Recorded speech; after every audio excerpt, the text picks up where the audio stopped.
옳은 일을 한다고 해서 살인이 정당화됐냐, 이런 질문 자체를 인류가 좀 넘어선 질문이라는 생각을 많이 해요.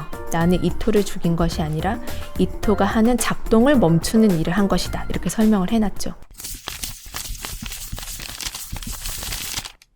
하얼빈이라는 소설을 읽으면 이제 어떤 주제가 남는가, 저는 세 가지로 이야기하고 싶어요. 하나는 청년, 또 하나는 동양평화론, 그리고 세 번째는 종교와의 갈등입니다. 안중근을 다루는 이유를 작가가 써놨어요. 그 첫 번째가 이제 청년에 대한 얘기거든요. 안중근의 빛나는 청춘을 소설로 써보려는 것은 내 고단한 청춘의 소망이었다. 나는 안중근의 대의보다도 실탄 7발과 여비 100로브를 지니고 블라디보스톡에서 하얼빈으로 향하는 그의 가난과 청춘과 그의 살아있는 몸에 관하여 말하려 했다. 이런 대목이 나오는데요.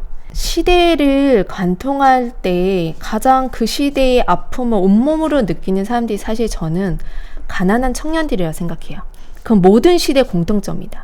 현 시대에도 그렇죠. 지금 이렇게 불평등이 심한 사회에서 이 시대의 가장 아픔을 온몸으로 겪고 나중에 100년이 지난 다음에 2022년을 이야기할 때 누구를 가장 상징으로 뽑아서 그 시대를 묘사할 것인가. 저는 이 시대의 가난한 청년들이라고 생각을 하거든요. 안중근도 그 시대의 가난한 청년이었던 거죠. 그 묘사를 여러분들과 좀 같이 읽으면 좋을 것 같아요. 제가 독자 리뷰를 찾아보니까 저하고 똑같은 대목에 눈이 갔다는 사람들 많이 계시더라고요. 청년 안중근이 하얼빈에 가서 이토의 암살을 이제 준비하는 장면이 나오는데, 그 시대에 같은 청년이었던 우덕순하고 같이 얘기를 나누는 장면이 있어요. 우덕순은 30이었고 안중근은 31살이거든요.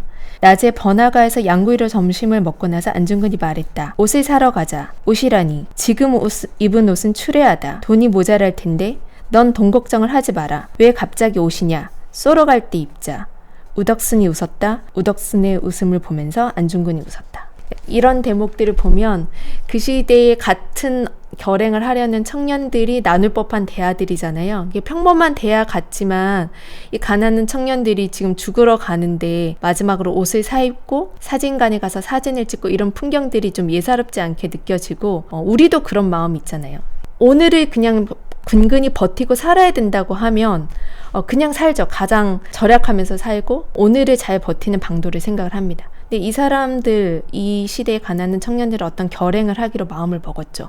그 순간 자기들에게 좋은 옷을 스스로 사 입히고 사진관에 가서 돈이 없어서 나중에 찾지도 못할 거지만 남을 거야 하면서 사진을 찍습니다. 이런 대목들이 청년들만이 가지고 있는 자신들에 대한 자존감, 시대에 대해서 가지고 있는 어떤 결의, 이런 것들을 느끼게 하거든요. 그런 묘사들이 굉장히 이 작품에서 매력적으로 느껴집니다. 사실 역사소설에서 주인공을 청년으로 느끼게 하는 게 좀 쉽지는 않은 것 같아요. 왜냐면 우리가 다 알고 있잖아요. 만약 오래 살았던 사람이면 그 사람의 노년도 다 알고 있고 결국 이 역사 속의 인물이 죽는다는 것도 알고 있어요. 그런 점에서 이 하얼빈이라는 소설은 안중근이라는 사람을 좀 그런 청년의 모습으로 그려내고 있다는 점에서 굉장히 좋고요. 하나 추천해 드리면, 제가 이은성 작가가 쓴 소설 동의보감이라는 책을 굉장히 좋아하는데, 그 소설 동의보감은 이제 허준의 일대기를 소설로 만든 겁니다.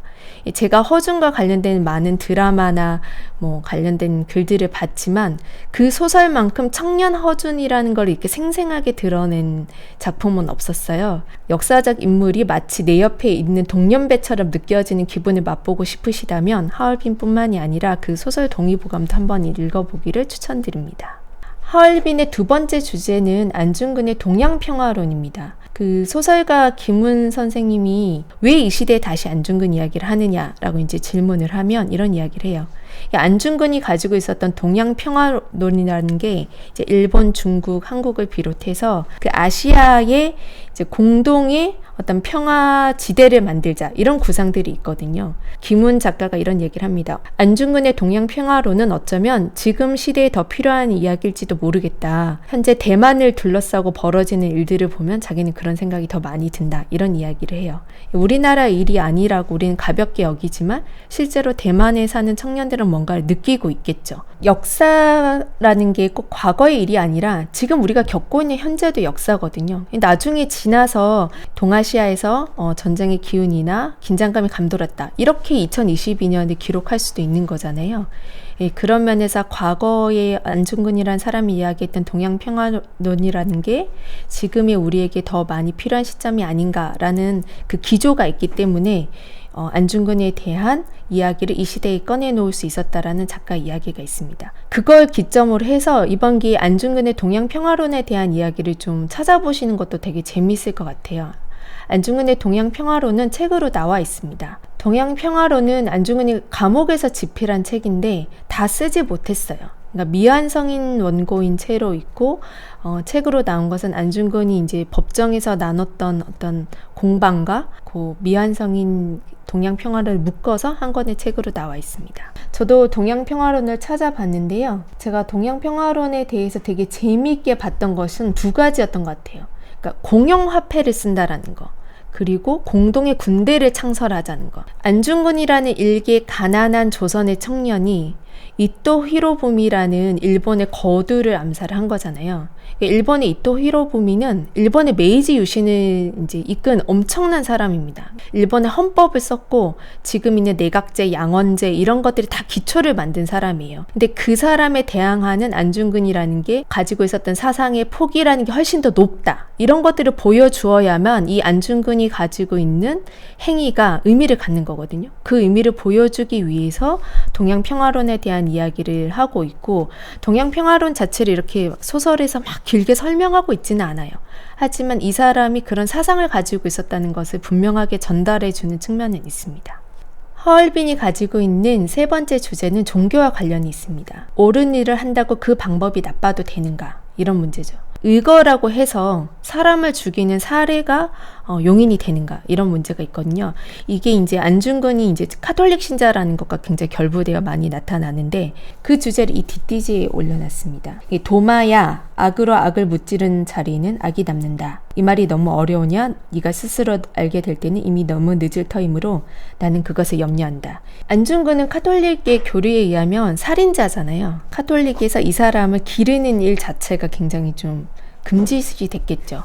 근데 그 일이 풀린 게 언제냐면 김수환 추기경 때입니다. 김수환 추기경이 안중근의 추모 미사를 드리고요. 그게 이제 1993년이라고 나오는데, 근데 이제 그게 아니더라도 안중근 스스로도 그런 고민을 한 대목들이 나와요. 안중근은 사자를 능멸했고 교회의 가르침을 배반했으므로, 교회 밖으로 나가서 살인의 대죄를 저질렀으므로 그는 비록 영세를 받았다 해도 더 이상 교회의 자식이 아니라고 미텔은 하느님께 고했다. 하느님은 세속의 일에 관하여 대답하지 않았다. 네, 이 대목이 종교가 원수를 사랑하라고 하는 그 가르침에 대해서도 인정하지만, 동시에 이 사람이 가지고 있는 어떤 문제의식에 대해서도 충돌하지 않는다는 것을 작가는 이런 식으로 표현을 하는 거죠. 하느님은 세속의 일에 관하여 대답하지 않았다. 안중근은 실제로 굉장히 자기 자신을 독실한 카톨릭 교인으로 정체성을 가지고 있었던 것으로 보입니다. 안중근 의사가 이제 감옥에서 자기 집행에 대해서 남기는 말이 나옵니다. 내 집행은 내가 믿는 카톨릭교에서 기념해야 할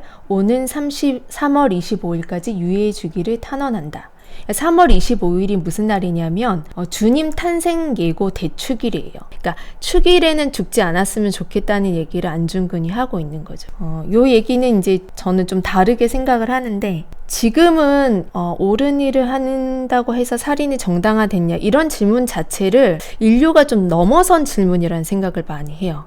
인간이 가지고 있는, 한 인간으로서 가져야 되는 윤리와, 그리고 시대에서 사는 사람으로서 또 가진 윤리, 이런 것들이 서로 상반되는 게 아니다라는 것 정도는 이제는 많이 이해하고 넘어간다는 생각이 드는데, 이 소설도 그런 면에서 개인으로서 가져야 되는 윤리와 그 다음에 이제 시대인으로서 가져야 되는 윤리를 충돌하게 그리고 있지 않습니다. 굉장히 클리어하게 정리를 해놨어요. 분명하게 앞에서도 말씀드렸지만, 나는 이토를 죽인 것이 아니라 이토가 하는 작동을 멈추는 일을 한 것이다, 이렇게 설명을 해놨죠. 그런 점에서 우리가 쉽게 빠질 수 있는 어떤 논리의 함정, 이런 것으로부터 이 소설은 훌쩍 이미 뛰어넘고 있다. 네, 그런 점을 주목해서 보시는 것도 좋을 것 같습니다. 저는 이 하얼빈이라는 소설을 읽으면서 세 가지가 가장 기억에 남았던 것 같아요. 이게 뭐냐 하면, 하나는 대사예요. 그러니까 김은이란 작가가 이제 사람의 말을 굉장히 단문으로 쓰는 특징이 있는데 하얼빈은 그게 더 심합니다. 그리고 다 반말이에요. 구어체가 아니고 다 문어체인데 이 문어체로 쓴다는 것이 마치 무슨 한자 문장을 번역하는 것처럼 느껴져요. 친구야 뭐 이런 부르는 호칭도 없고 감정을 드러내는 말도 없습니다. 왜 그랬을까 생각해보면 이 하얼빈이란 공간 자체도 사실 등장하는 인물들이 여러 나라 말을 쓰고 있는 거잖아요. 이토는 일본말을 쓰고 안중근은 한국말을 쓸 테고 실제로 하얼빈에 있는 사람들은 다 중국어도 같이 썼을 겁니다. 그 언어의 다름이라는 것을 굉장히 추상화해서 그냥 탁 보여준다고 해야 되나? 그래서 서로가 나누는 대화 같은 걸 보면은 좀 어색한 게 오히려 없어지는 기분이 있어요. 그러니까 안중근과 그 재판장이 나누는 얘기 그리고 자기를 신문하는 이야기들을 보면은 그 사람은 일본말로 했을 거고 안중근은 아마 한국말로 했겠죠. 통역사가 있었다는 기록이 나오니까. 그렇더라도 그게 이질감이 있을 수 있잖아요. 이렇게 입말처럼 하면 판사는 이 사람에게 뭐 고압적으로 말했을까? 안중근은 어떤 식으로 말했을까? 이런 것들이 상상하게 되는데 그 상상 자체를 아예 제거해 버립니다. 아주 건조하게 직역한 투의 대사가 나와요. 왜 그렇게 대사를 썼는가를 생각하면서 읽는 것도 이 책을 읽는 포인트 중에 하나였습니다. 하얼빈을 읽으면서 제가 남았던 포인트 중에 두 번째는 이 사람이 가지고 있는 조준과 사격이라는 그 포스로서의 정체성이 사실 굉장히 눈에 많이 갔어요. 총구를 고정시키는 일은 언제나 불가능했다. 총을 진 자가 살아있는 인간이므로 총구는 늘 흔들렸다. 그러니까 안중근은 굉장히 목적을 분명하게 잡은 사람으로 나옵니다. 나는 이토를 죽일 거야. 이게 이미 조준을 한 거예요. 이토를 묘사할 때도 보면은 넌 참 작구나 이런 묘사가 많이 나와요. 실제로 이토 히로부가 굉장히 작거든요. 체구가. 작은 목표물이니까 이제 조준할 때 굉장히 집중해서 봐야 되겠죠. 안중근이 이토를 쏘는 것이 사람이 총을 겨누어서 사람을 죽인다 이런 의미가 아니라 내가 뭔가 목적한 것에 마음을 맞추고 집중한다는 것으로 바꿔서 해석되는 저는 그 상징성이 굉장히 좋았어요. 총을 맞추고 숨을 멈추고 정확하게 쏜다는 자신감이 있다 하더라도 살아있는 몸이기 때문에 약간의 반동이 있습니다. 그러니까 하얼빈은 그 반동을 아주 적절한 소전에서 아주 잘 설명해낸 소설이라는 생각이 듭니다.